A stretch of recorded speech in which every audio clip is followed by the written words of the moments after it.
muito bem-vindos ao nosso Pod Verde. Eu sou Vanessa Souza, Priscila Fortunato e Cecília Acani. E hoje o tema é construir do zero ou comprar uma casa pronta. É uma dúvida, né, que todo mundo tem. Ou compra, ou reforma. O que é o melhor? Eu acho que depende do cenário, né? Depende do perfil do cliente, depende do que ele busca. Se ele quer uma casa para entrar já de prontidão, se ele quer encarar uma reforma, se ele tem paciência para uma reforma, ou se ele tem uma paciência até para construir, né? Que construir demanda tempo, é moroso, né? Depende bastante. Depende muito exatamente do objetivo dele. De repente tem uma ansiedade muito forte, não acha que é rápido a construção e não é rápido, principalmente aqui no Brasil. E quando fala casa pronta, até comentei com ela, será que é uma casa pré-moldada? Mas também tem outra opção de uma casa existente. Se uma casa já está pronta, você só entra, mas ela não precisa ser nova, pode ser uma casa antiga, pode ser um apartamento usado, enfim. Tem outras questões pelo tempo e a validade da construção. Né? Tem a manutenção, enfim, então tem essas questões que precisa levar em conta. E o projeto em si, né? Porque é um projeto de uma casa nova, né? Que você vai fazer de uma forma que é o seu sonho, né? Sim. E você vai querer realizar. Ele vai te atender perfeitamente todas as suas necessidades e da sua família, né? Diferente de uma reforma, que às vezes você começa a mexer em uma coisa, vai surgindo outras no meio do caminho. Isso aí acaba gerando, né? Um problemão, muitas vezes. E isso geralmente fala o que é, tipo, quando o casamento, quando você tá... você sabe falar melhor. Seu casamento é durável se ele sobreviver a uma reforma, né? Ou a uma construção, porque é algo difícil, né? 90% acaba. Exato. Eu já tive clientes de terminei a casa, separei. E aí? Então fica, né, aquele quesito. O casamento dura, a reforma? Se durar, tá tudo certo, vai durar a vida inteira. É pra ser. Mas a questão é muito do que o perfil do cliente quer mesmo, né? Exatamente, porque às vezes você vai comprar uma casa que já está pronta, né? Tem vícios ocultos que você não sabe. Eu acho que vou fazer uma reforma. Na hora que você começa a quebrar, é muito mais complicado do que você tinha. Tem infiltração, essa parede eu posso tirar, essa parede eu não posso tirar. Coisas que você não sabe, que vai custear muito mais caro ali, às vezes, do que o seu orçamento. Então, toda vez eu falo, vai reformar, já prevê 30% do seu orçamento a mais para os imprevistos. Já reserva. Tipo, sei lá. Se sobrar, você faz outra coisa. Coloca os móveis planejados, tá tudo certo. Agora, se não sobrar, aí é complicado. É onde as pessoas paralisam a obra, que acontece bastante disso, né? Sim. Faz ali no susto, né? Vou fazer, mas aí não tem profissional, uma orientação, né? E mesmo até com a orientação a gente alerta, vai abrir aqui, é uma surpresinha que pode acontecer. De repente um probleminha menor, um probleminha maior, tá acima igual da porcentagem da gordurinha que a gente chama. E para quem não é da área, assusta um pouco sempre quando tem coisa que não tá planejada, né? Mas tem, gente, reforma nunca é tranquilo, tá? Sempre uma surpresa vai ter. Somente ainda quando você não tem todos os projetos, né? Vou comprar uma casa de 50 anos atrás, é muito difícil ter uma casa com projeto, um apartamento com projeto, né? Então você tem que pensar todos esses lados. Sim, eu acredito que na parte, né, Cecília, de projetos, é muito melhor fazer um projeto do zero. Sim. Né? Mesmo que tenha todo um trabalho, porque o cliente é exigente, o cliente faz toda uma mudança no meio do caminho, mas para ele poder ter uma orientação para o futuro, né? Para ele saber como que foi a instalação, a elétrica, a hidráulica, para ter toda essa informação. Às vezes vai até vender, né? Muitas vezes depois de um certo tempo ele acaba vendendo aquela casa, a pessoa tem essas informações diferentes de uma casa antiga, né? Que muitas vezes não tem planta, não tem projeto, não tem nada, né? Isso, eu falo assim, é bom a gente ter o projeto, a gente entregar ele completo e também a gente tocar a obra junto, porque no arquiteto não fica só a maioria fica no escritório, mas eu sou uma que gosta de ficar no campo, eu gosto muito. Então é legal ver saindo do papel. Então a gente vai conseguir resolver os problemas porque a gente sabe praticamente de cor o projeto. Então é super válido você me ter na obra para eu conseguir já resolver sem te dar dor de cabeça, porque com a planta e a execução a gente consegue resolver na hora as questões. Né?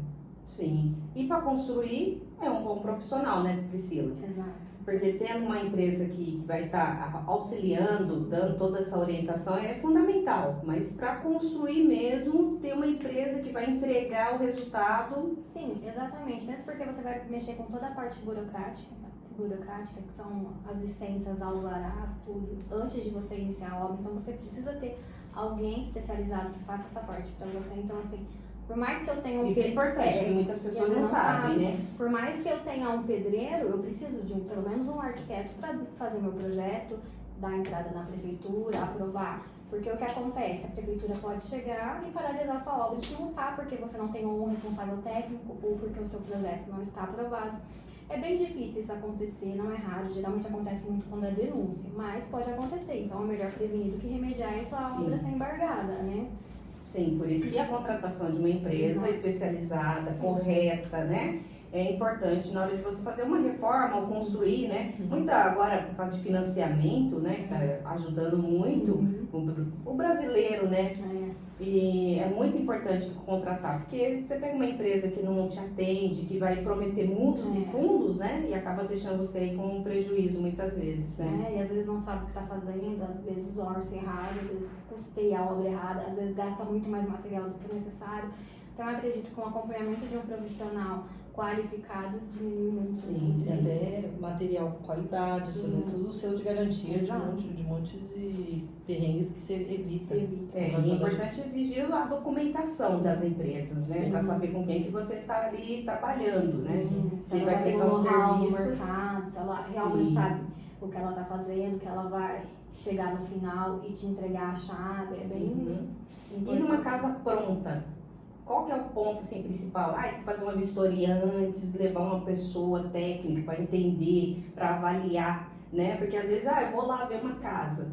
E aí a gente não tem, muitas vezes, né, o conhecimento técnico, né, para poder avaliar se realmente aquela casa está com a vistoria em dia, porque precisa, né? A documentação em si, né? Então, qual que é a dica, Ticília, que você pode passar? Então, primeiro você tem que trazer uma pessoa experiente, que tenha chão mesmo de obra, que sente o cheiro da infiltração, praticamente.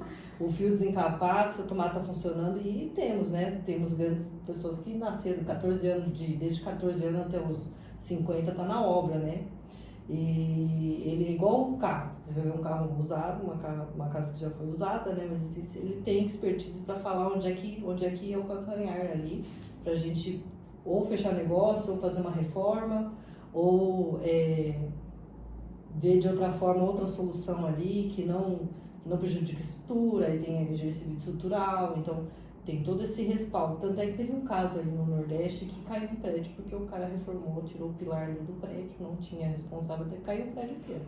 Então aí até responsável do síndico, responsabilidade do próprio morador, todos aí vão ser responsabilizados aí conforme a justiça, né?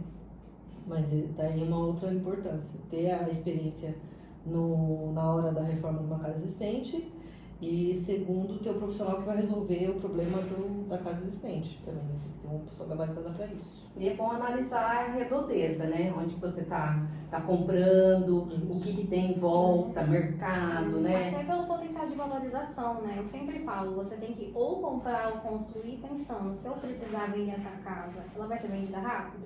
Porque assim, às vezes eu vou fazer uma casa totalmente super, hiper, mega personalizada, exatamente que me atenda. Mas se eu tiver que vender essa casa, eu vou vender ou ela vai virar ali vai ficar parada ali anos e anos para vender? Sim. Então isso tudo a gente tem que levar em conta. Tanto E um custo, né? Sim. Porque você vai ter que pagar o IPTU, né? Então você vai estar lá tendo um custo, porque não vai conseguir passar para frente, né? De repente é uma zona que não dá para ser comércio, você está planejando uma coisa que não é da zona. Então até tem um estudo chamado de viabilidade, dependendo se é obra nova ou obra existente. As farmácias que abrem o supermercado tem esse levantamento da demanda e do retorno que você tem do investimento que você está fazendo, porque reforma é investimento, né? Tem que ter um retorno aí se você quiser, principalmente na parte de comércio. Isso é importante, isso é legal, né? Porque às vezes, né, você, tô com sonhos, dinheiro, quero comprar, mas aí você não faz essa avaliação e aí muitas vezes acaba tendo problema, né? Sim. Tudo volta num problema, né? Sim. Se você vai construir, se você vai reformar, porque tá com um preço legal, não, então vai com calma, né? O valor, né? Tudo vai te causar uma dor, você tem que escolher a dor que melhor te agrada, né? Porque, construir uma casa do zero é mais barato que comprar uma usada? É mais barato, é cerca de 30% mais barato, tá? Só que eu tenho a facilidade de eu comprar uma casa usada e eu já entrar dentro. eu tenho a facilidade de, às vezes, eu não precisar de reforma, eu tenho a facilidade do banco de financiar uma casa, é muito maior, é muito mais fácil financiar do que eu financiar um terreno, fazer uma construção, já é mais burocrático. Então, as dores ali você tem que ver, só que você tem que ter a paciência de, às vezes, aguentar uma obra 12 meses, 2 anos, dependendo do tamanho da obra.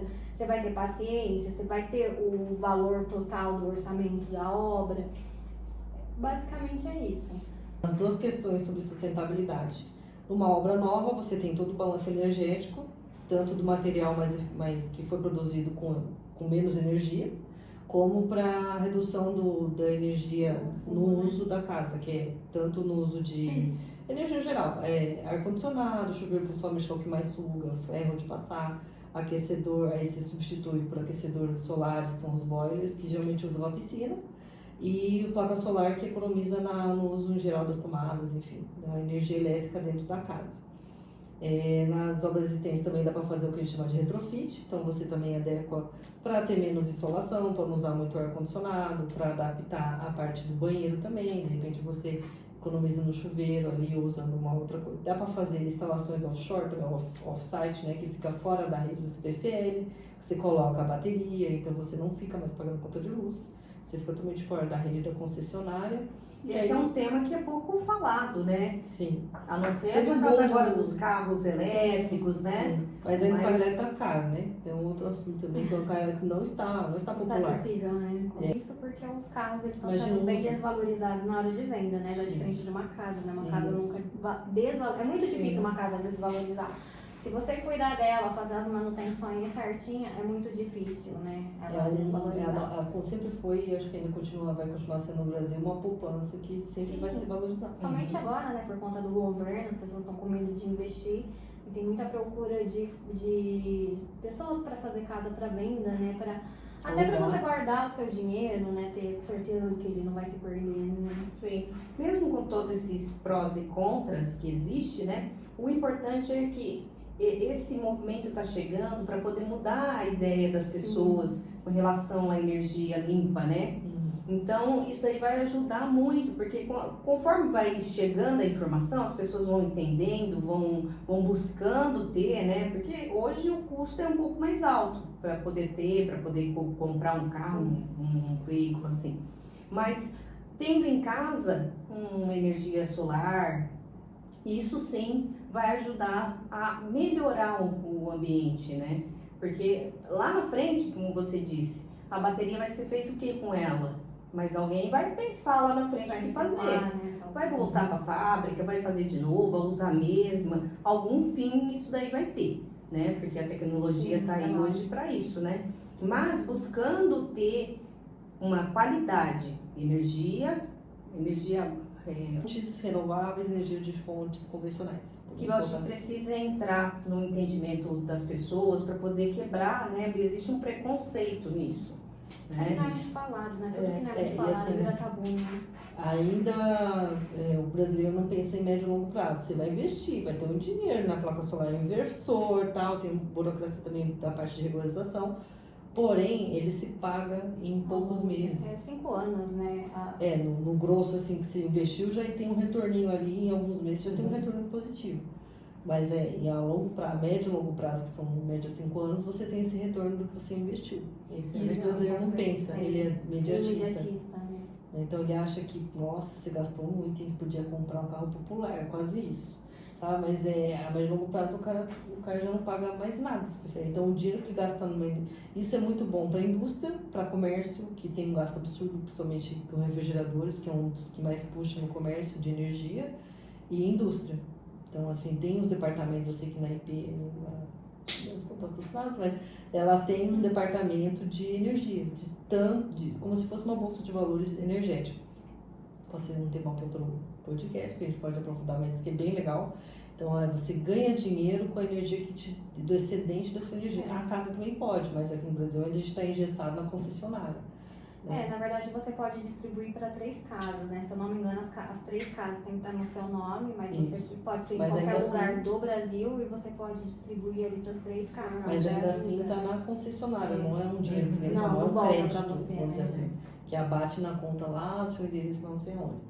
Mas tem várias modalidades que você pode fazer fora da rede. Mas aqui no Brasil a gente está preso, legislação federal, enfim, a gente tem concessões com as concessionárias, a gente está meio que amarrado ainda. Mas sim, a casa pode ser autossustentável. Se você dosar, a gente faz um levantamento energético, fala quantas pessoas tem casa, qual que é o uso disso, daquilo, se tem piscina, se não tem. Fala, ó, você fazendo isso, você tem uma economia tal, você pode você pode investir em outra coisa, pode comprar um outro carro, pode, sabe? Então o dinheiro pode ser redirecionado financeiramente.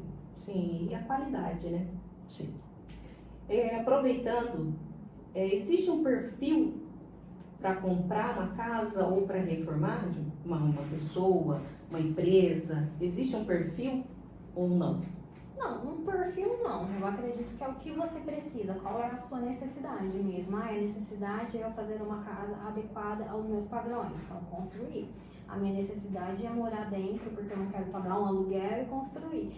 Eu quero comprar porque eu não quero ter surpresas na hora da construção. Então, eu não tenho paciência para gerir uma obra. Compre uma casa pronta, compre um apartamento pronto. Eu já tenho mais paciência, ou eu quero economizar. Em questão de economia, você vai construir, mas vai demandar mais tempo, mais paciência. Então, o que você tem que colocar na balança mesmo é isso. E o perfil do brasileiro hoje tá mudando, né? Antigamente era o quê? Uma família com 7 pessoas, hoje já não. Hoje já é mais casal, no máximo 2 filhos, né? Sim. Isso daí ajuda. Sim, ajuda. Aí eles preferem uma casa menorzinha, né? Mas que atenda as principais características da família. Cada família é única. Tem família que quer um ateliê, tem família que gosta de receber gente em casa, então eu quero um cinema, eu quero uma área gourmet. Vai da família mesmo, do perfil que ela precisa. E hoje as casas estão cada vez menores, os apartamentos estão cada vez menores, até para baratear o custo, né? Sim. Hoje está sendo comum, né, construir apartamentos de 1 dormitório, mais de 2, né? Antes não, era 3 dormitórios, Sim. né? É porque as famílias estão diminuindo, né? Sim. A pandemia também veio falar muitas coisas, né? De repente você fala, putz, não tem não necessidade preciso de de tudo isso, ou eu preciso Uhum. de um home office, etc. E a família mesmo, você falou de redução de número de família, de pessoas na família, isso também molda bastante. Só que aí a gente entra também numa volatilidade porque aí a casa não fica com as suas características, que é uma principal com o arquiteto, que a gente dá a cara da casa com o proprietário. E hoje está ficando mais quadradinho, né? A gente tudo cinza, muda né? muito quadrado Cinza hoje em caixinha, dia, né? infelizmente. Por quê? Porque aí é vendável, porque aí é comercializável, aí a pessoa pinta, faz o set, mas mais também não é barato dela. também, né? A geração nova não customizar. tá pensando em casa mais, tá pensando só em viver a vida. Então fica muito rotativo, então não compensa se virar uma casa. Tem um monte de casinha que faz umas casinhas de boneca que não vende. Ou não vira comércio. Se vira, tem que ser muito estratégico para aproveitar a arquitetura ali para atrair cliente, para ser utilizar, para ser útil, para ter áreas úteis, áreas funcionais, etc. E isso também molda o nosso mercado. A gente meio que fica quase que um negócio de pão. A casa é assim, 2 quartos de banho já tem pronto, a internet tá aí para ver. Aí há nesse ponto, falar, quero tanto, pega o padrão ali e é isso, mas não é, às vezes não é. Às vezes E o estilo da construção mudou muito do que era antigamente, como era construído, né? Hoje tem placas, né? Pré-moldados, É tudo para tentar baratear, né? Porque a construção tá muito E é cara, viável? né? Sim, é bem viável. É mais barato, Mais rápido. diminui seu tempo, seu custo, então acaba ficando mais barato mesmo por conta disso. Porém, É mais outro rápido, assunto, né? mão de obra está diminuindo. As pessoas não estão buscando mais ser pedreiros, a verdade é que os velhinhos, os senhorzinhos estão morrendo, não tem substituto. Eu estou apostando na revolução da IA, né? Vi uns robozinhos Máquinas. ali, exato, vim rebocar, construir, assentar tijolinho. Nossa, Eu tô esperando esse momento, eu ainda acredito que eu vou ver isso no futuro. é perigoso, mas é. Mais barato, menos dor de cabeça. Vai trabalhar 24, olha que coisa, não tem lei trabalhista, tem muitas vantagens. Em 2 dias constrói uma Constrói uma casa. casa. Né? Sem almoço, marmitinha e tem essa é outra coisa, só gasta energia elétrica, enfim, bateria, que seja. Muito bom, muito bom. E qual o recado que vocês deixam hoje para quem vai construir, para quem vai reformar? Acho que contratar um profissional capacitado para o que você vai fazer. Vou comprar uma casa pronta, chame um especialista nisso para ele verificar se você não está caindo numa furada, desde vícios ocultos da casa, documentação, toda essa parte. Precisa de uma reforma, já traz uma pessoa também para verificar mais ou menos quanto vai sair essa reforma, porque às vezes você compra uma casa que ela tá barata porque você não quer construir, e a sua reforma você vai fazer uma casinha, uma casona, né? E já o custo vai lá em cima, então compensa muito mais você construir. Eu vou construir, então você já sabe que vai ter que contratar uma equipe especializada. Já vai procurar um arquiteto para fazer o projeto da sua casa e fazer toda a parte de legalização. Já contrata um engenheiro para acompanhar a sua obra, para minimizar as suas dores de cabeça, porque toda obra traz dor de cabeça. O importante é você ter uma equipe que faça o gerenciamento disso para diminuir a sua dor de cabeça, tá? Essa é a intenção de nós como profissionais. Conta aí umas dores de cabeça que tem. Atraso. O pessoal não chega, o material não chega, ou então o cara contou uma coisa, mas era outra. Então a gente faz esse filtro pro cliente e não chega nele. Só chega assim, aconteceu uma coisa, é tanto, sim ou não, a gente faz a cotação, faz todo o levantamento, porque a gente está cuidando do bem dele, inclusive do dinheiro. Você chega com o problema, mas você tem que chegar com a solução. Falar, isso aqui é o mais barato, é tanto. Vamos fazer, forma de parcelamento, toda essa negociação também fica com a gente. E até mesmo porque ele pode ser um leigo no assunto, né? Sim, a maioria das vezes. Isso daí acaba prejudicando, né? Porque ele acaba ouvindo o pedreiro que não tem a instrução certa, então ele acaba no final se ferrando, né? É igual acho que eu comentei com vocês, não lembro, a gente é um organismo, então assim, não é que o pedreiro ele trabalha mais que a gente orienta, a gente faz parte do corpo inteiro, então ele vai conseguir com a gente e a gente vai conseguir com eles, a gente não vai estar lá perdido, a gente vai estar lá contribuindo com o nosso conhecimento, expertise técnica e a parte de interface com o cliente, quantitativo, toda essa parte técnica. É super importante numa obra, porque já falou, desperdício, qualidade ruim de material, então a gente traz isso e ele executa, ele faz parte do processo do organismo da construção. Eu já vi gente muito criticando, falando que a gente não... E não é verdade, muito pelo contrário, a gente segura, a gente fica com a gente aqui e não transparece isso, o estresse, a dor de cabeça fica com a gente. É um amor com dor, mas a gente ama o que a gente faz. Na minha opinião, pra mim é porque eu vejo a coisa saindo do papel, eu acho isso mágico, isso fantástico. Tem gente que não gosta, tem gente que gosta, tem outros perfis também de profissionais, tem gente que só faz o projeto, entrega o projeto e vai embora.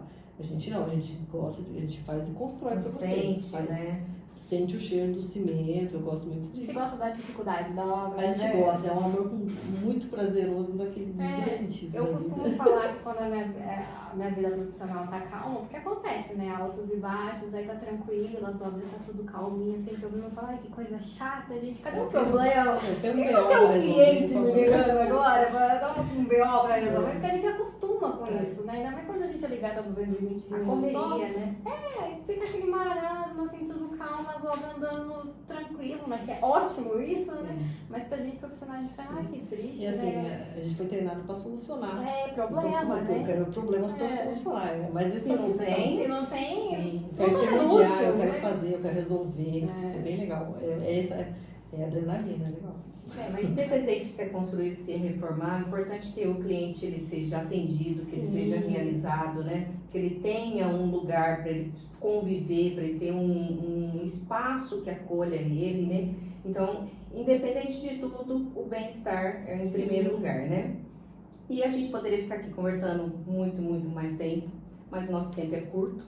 E eu gostaria de agradecer a todos vocês, agradecer a Priscila, agradecer a Arcília e até o próximo.